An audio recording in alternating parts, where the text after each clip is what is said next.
Maybe this is the first car where we have completely changed the architecture. Because in the past, starting from the Countach, the gearbox was always in the tunnel, so between the driver and the passenger.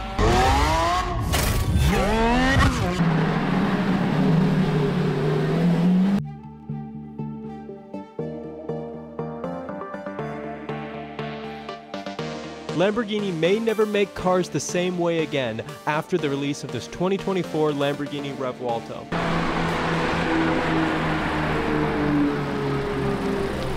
The Lamborghini Revuelto, not only the name of a fighting bull as many Lamborghini names and symbols are, but Revuelto also means to mix together, conjoin, or to turn around. A hybrid, if you will. Yep, you guessed it. It's a plug-in hybrid, except here the electrified part is less efficiency, more insanity. Not only a great name for their first flagship hybrid to replace the most popular V12 they've ever made, but it also takes design elements from a few different Lamborghinis from previous eras as well. The Revuelto is not only Lamborghini's most powerful car out right now, but it's also the most powerful production hybrid. The main challenges were for us, for sure, to transfer the Lamborghini DNA into the electrified world. The first hybrid super sports car from Lamborghini, the brand new Revuelto. This is what we're all here today to come and take a look at, to pull the covers back, to run through this car in detail. Take a look then at the brand new Lamborghini Revuelto. So apparently, per the comments that I've got on my own post of this car, there's a small percentage of people who still got their asses lodged in the crack of the fence of whether this is a limited production car or not. I mean, I've kind of always been on the side of it's replacing the Aventador, right? Like, I thought that was kind of like an obvious thing. A lot of people were talking about it. This was like the main thing people were talking about. The Lamborghini Aventador has been going on a long time now. Lamborghini had said that the Ultimate was the last iteration of the Aventador before it went away. It's been a while since that one came out, so we're kind of all just waiting of like, what's this new flagship model? So I mean, I've done some looking around. This info is from the actual official Lamborghini.com website, so it's straight from what they have public. And let me just, you know, indulge you in some of the stuff that they've personally said about the Revuelto from now on, with a picture of the Revuelto next to it. When you go under models, literally replacing where they had the word Aventador is Revuelto. Aventador is not even there anymore, and they only have the Revuelto. They have under models down there a limited series, which it could have gone under, but it didn't, okay? Something that kept people a little skeptical of this new release being an actual production model and not a limited edition model was they were skeptical of this carbon fiber monocure or carbon fiber inner shell that the car had, right? It was fully made of carbon fiber, and they were like, yo, that's a crazy thing to put in a production car, but Lamborghini has said fuck it, and they're doing it. You want carbon fiber parts, it tends to be a little bit more expensive, but it keeps the weight down, and it's very rigid. And then there's the chassis. It's all new and something Lamborghini calls the mono fuselage. Essentially, it's not just the monocoque that's carbon fiber, but the entire front structure too. And all this carbon fiber on the interior is standard. Every single Revuelto will have this inner carbon fiber. I think that is so cool. Standard, we have the instrument surround. Okay. The beautiful piece here that flows down. This center piece here, the piece on the steering wheel, and your air vents. That's so sick. And it's all matte carbon fiber. So that's what Lamborghini did here. They replaced the aluminum subframe of the Aventador, and now they're going with the carbon fiber one. Every piece in this new monocoque is entirely new design. We have reduced the weight by 10%, and on the same time we have increased the stiffness by 25%. Also, fun fact, or not so fun fact, if you actually have to use this component, the carbon fiber subframe is actually better at absorbing energy in a crash. So hey, maybe that'll be better for you, but let's just hope that you don't get in a crash to begin with. So when you look at the front headlights and the face of this car, you'll see a lot of similarities to its limited production model, the Sián.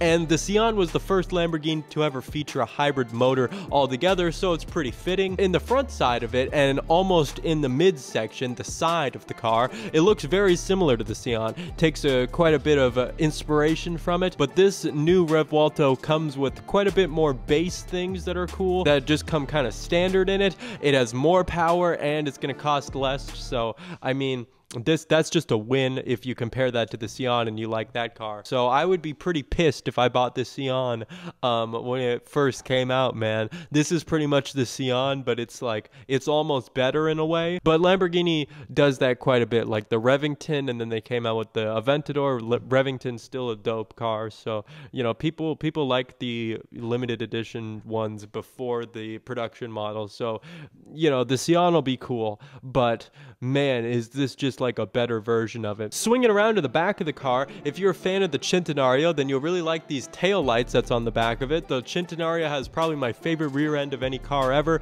so it's cool to see some inspiration coming from that car into this one. There's also a concept model that also takes inspiration into this rear end, the Astur.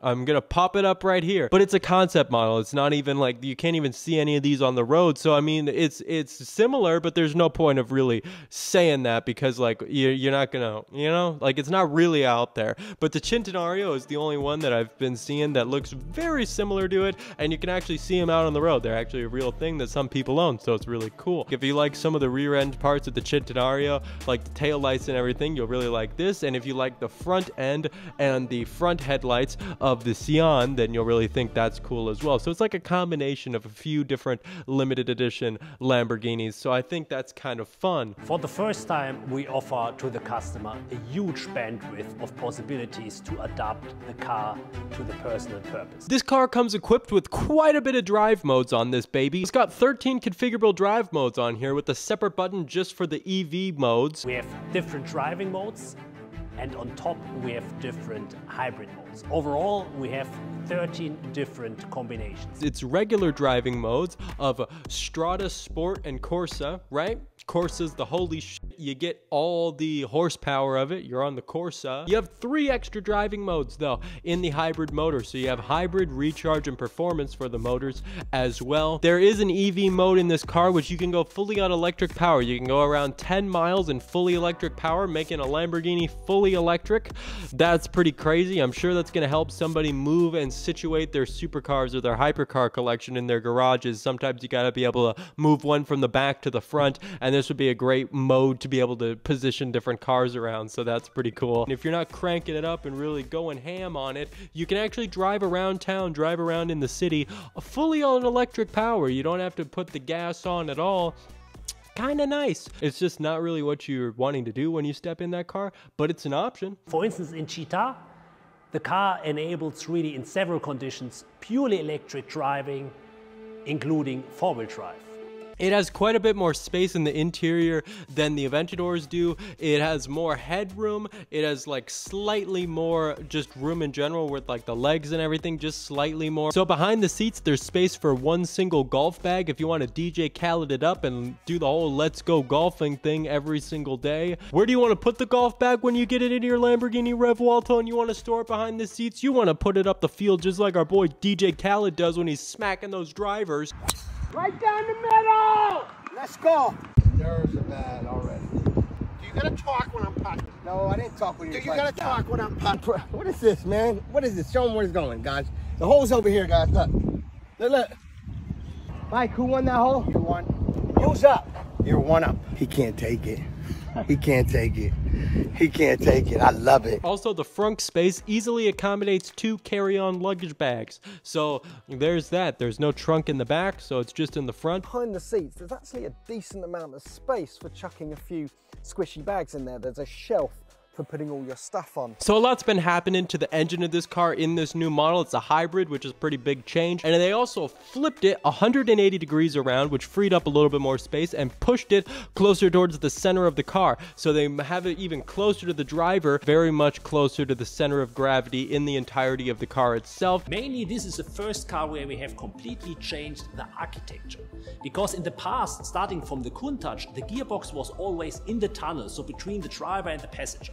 In this car, in this position, we have placed the battery, because this allows us to have also a very, let me say, mass focused on the center point of the car. Therefore, we have rotated the combustion engine by 180 degrees, and the gearbox is now on the back of the car. Just the engine itself without the electric motors makes 814 horsepower, which is great, and that's without the electric motors. With the electric motors, it pushes it a bit over 1,000, and it revs to 9,500 RPM, so that's a pretty crazy number right there. The 8-speed double clutch gearbox, it's a transversal gearbox. This has two advantages. Advantage one, it's a very compact power unit, so the center of gravity is very close to the center of the car. And secondly, the compact format allows us to have a real diffuser in the car. So if you were really bamboozled by the fact that this is one of their production cars now and not a limited edition special one, then this one's really going to throw you for a loop here. So if you were bamboozled by this one being a flagship model, it said by 2024 they want to release a Lamborghini Urus fully electric. So you have a fully electric EV coming from Lamborghini, and it's an SUV. I mean, try to explain that to somebody back in, like, you know, 2015, 2012 or something like that, back in the days. Hey, Lamborghini just released a fully electric SUV. Excuse me? Do I love the No, I don't love the Urus. The Urus isn't... I'm not a big fan of the Urus. I don't care. I honestly couldn't give less of a fuck about this. Okay? So, like, fully electric Urus, who gives a shit? The one really good thing I'll tell you about the Urus that I've seen quite a bit, if you get in a car crash or a car accident, you want to be in a Urus, right? The Urus, I have seen the most amount of car crashes and people walking out fine. Maybe there's other cars that are more safe, maybe, but I've seen a lot of people do some real stupid things in the Urus, walk out like it's just, you know, they're fine. They just got out of the dry cleaners or something with the clothes on. I don't even know how you do that, but they're fully pressed, dude. There's not even any wrinkles in that shit. They just walk out. Oh, it's fine. That's a good feat of the Urus. Good job, Urus, for that. You're very protective if you're going to crash into something. That is where I'll give the Urus big points. Other than that, I mean, there's not much else to be said, is there? Here's another kicker for you. After I just told you the 2024 Lamborghini Urus is going to be fully electric, you've got every single Lamborghini that releases after the Revuelto is going to have some sort of hybrid or electric component to its motor, which is nuts. And Maserati's still going to make cars after 2024. So what are we doing? The result for the driver is that he has a very huge bandwidth of driving characteristics. You can have very fast shifting, you can have smooth shifting, and you can have also a very emotional shifting. In the Lamborghini Revuelto, the challenge video, I like how they use words instead of harsh and hard shifting. They'll use words like emotional shifting.